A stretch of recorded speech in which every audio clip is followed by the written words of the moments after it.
Fine, good afternoon to you all students. Hi students, how are you? I hope you all are fine and you all are doing well. I hope by God's grace you all are safe. So pray to God for your health, your studies, your parents and everything. Okay students. So welcome to our today's online class students. So last class I have completed till chapter 2. Okay, so the question answers for chapter 2 I'll send through your WhatsApp group. Okay students, 1 mark question, 2 mark, 3 mark, 5 mark, each question answers everything I'll send through your WhatsApp group. Okay students, so today onwards we are going to study about chapter 3, a new chapter, chapter 3. Okay, so before you are going to study about chapter 3, so just recall what are things you have studied in chapter 2. That means what are the important questions.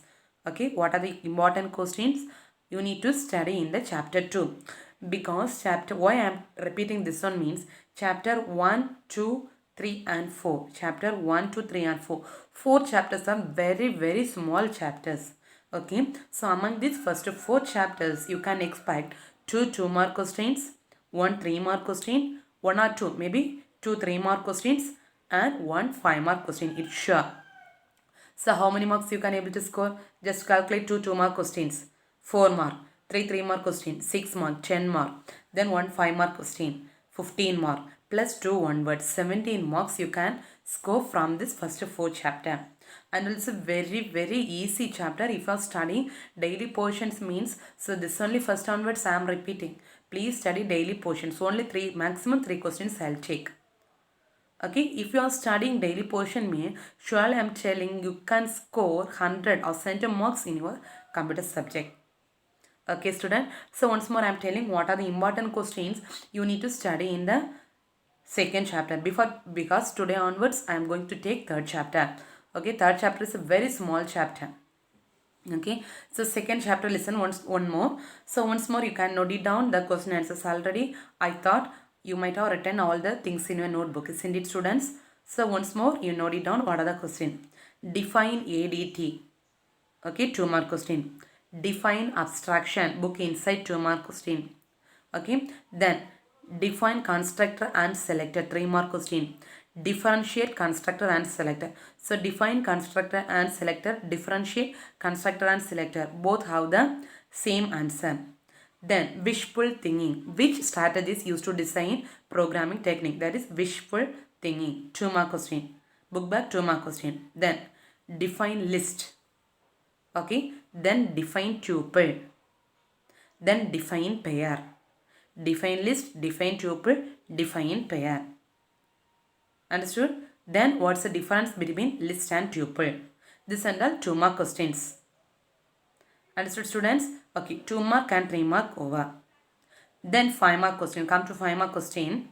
So 5 mark question first. How will you facilitate data abstraction? So for that question, first itself I said you need to write the definition of ADT, abstraction, constructor and selector with till the selector diagram. First 5 mark question. Okay. Second 5 mark question, list and tuple. So starting from the definition of list, then you need to write the definition of list. Then 2 ways to access the elements in the list. The 2 ways you need to write. Then definition of pair you need to write. Draw the diagram of pair. Then definition of tuple you need to write. Then just explanation of tuple with example.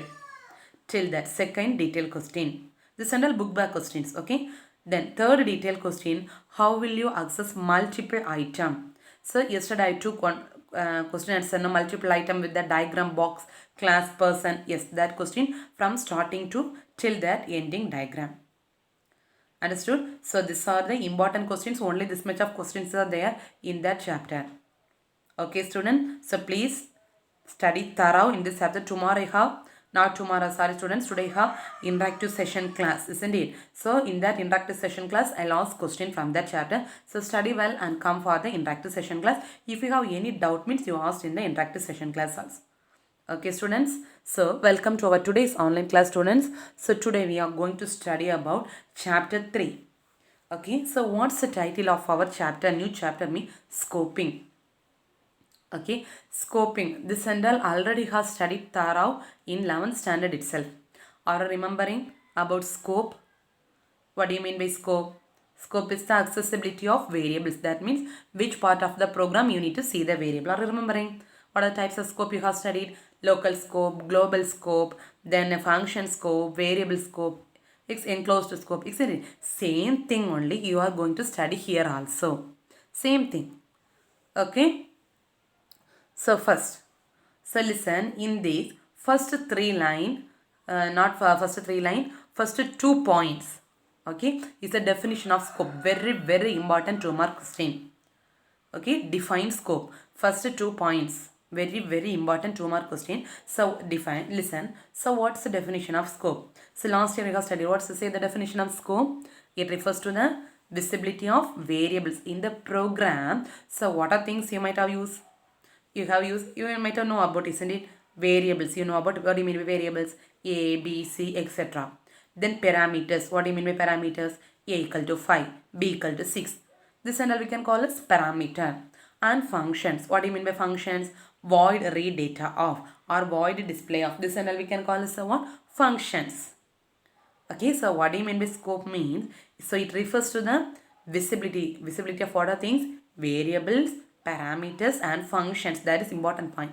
One part of the program to another part of same program. So in a program, only one part is there. I'm asking to you. So say just remember the example of C++ program. In a C++ program, whether only one part is there? No. How many parts are there? First part means in C++ program header file. Then variable declaration. Then function. Then main of function, isn't it? So likewise we can divide the programs into a 2 or 3 parts. So the scope means visibility of what are the things you have declared, variables, parameters, functions may be visible in which part of the program. Maybe it is visible inside the function alone, or it is outside the function, or only inside the main of function. So in the same program, which part of the program the particular things need to be visible. That is called what? Scope. So in simple words we can say means which part of the program you can see. That variable, which part of the program you can see or use it. Understood? This is the definition of scope. Very, very, very important. Expected 2-mark question. Okay. So for the definition of scope you need to write first 2 points. Till that use it. Understood? Okay. So normally if you are defining one variable in the program. So normally if you are defining one variable in the program mean it will come under which scope? Just a thing I tell you, you didn't give any limitations or anything. Simply you are defining one variable in the program. So normally means we can say which kind of scope? Global scope. Why? What's the meaning of global scope?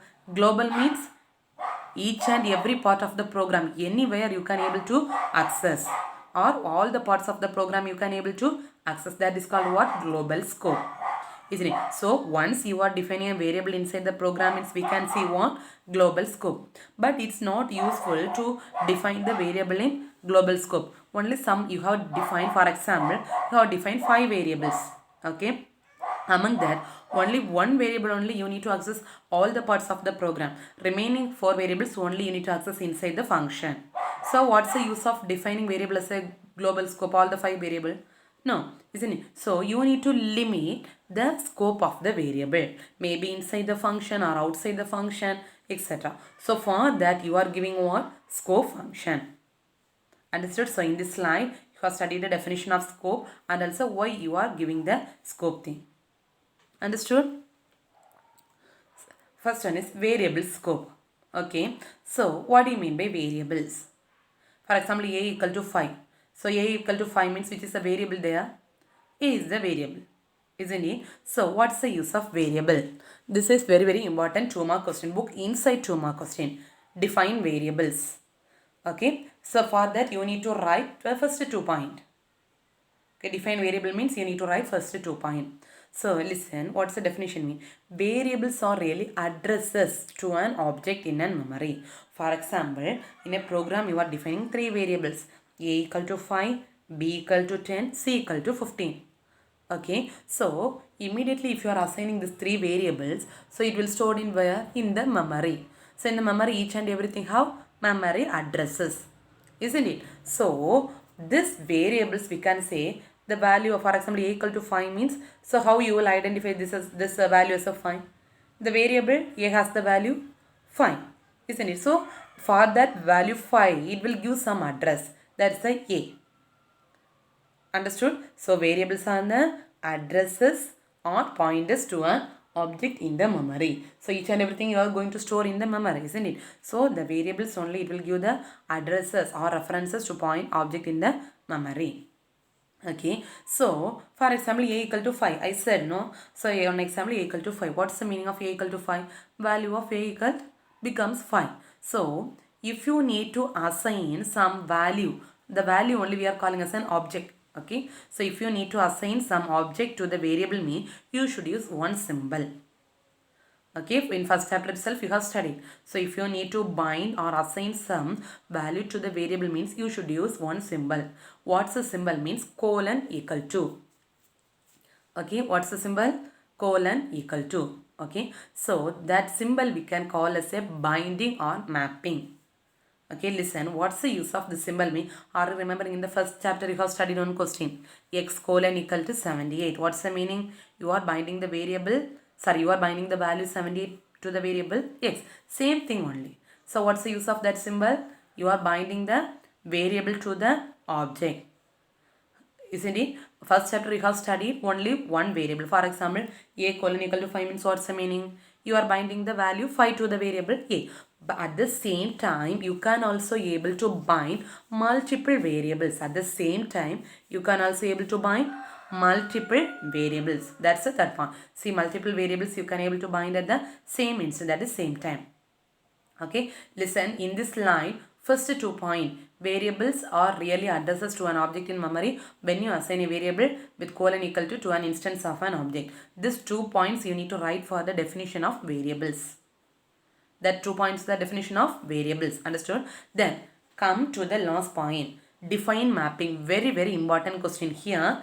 Define scope and define mapping. Very, very important 2-mark question. Okay, so what do you mean by mapping? Mapping means, listen, process of binding a variable name with an object. For example, that first chapter example you take x colon equal to 78. What's the meaning? The value 78 is being bind to the variable x. Same thing only. The process of binding that value to the variable is called what? Mapping. So that value only here you can call as an object.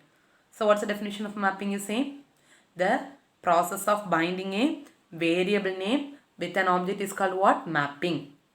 Okay, so which symbol is used to map the variable means colon equal to. So which symbol is used to map the variable to the object? Colon equal to. So colon equal to sign is used to programming language to map the variable and object. These 3 lines you need to write for the definition of mapping. Understood? So what are the questions you have studied? So define scope you have studied, 2-mark question.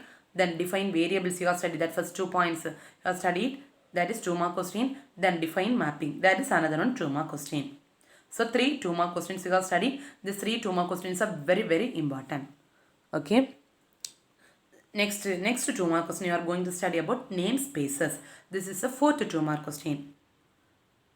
Okay. So you are saying mapping. What do you mean by mapping? Binding the values into the object is called what? Mapping, isn't it? So next one is namespaces. So what do you mean by namespace? So namespace are containers. So containers, for this one best example I am telling.